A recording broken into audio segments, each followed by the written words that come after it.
Hey guys, in this video, I will show you how to fix Roblox private server link not working. Alright, so let's begin with the video. So here I've just logged into Roblox and I'm going to click on the hamburger menu. Then we want to go to inventory.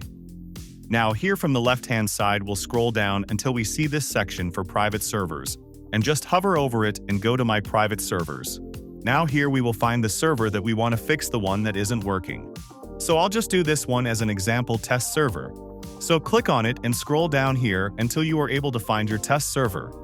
And it might say inactive. So just click on the three dots and go to configure here. And if your private server link isn't working, then what we're going to do is we're going to toggle this on. If it's not turned on, if it's turned on, we want to toggle this off and then turn it back on.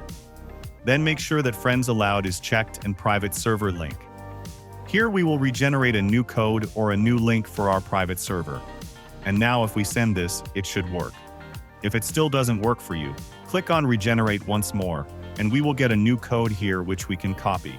So that's basically how you can fix Roblox private server link not working.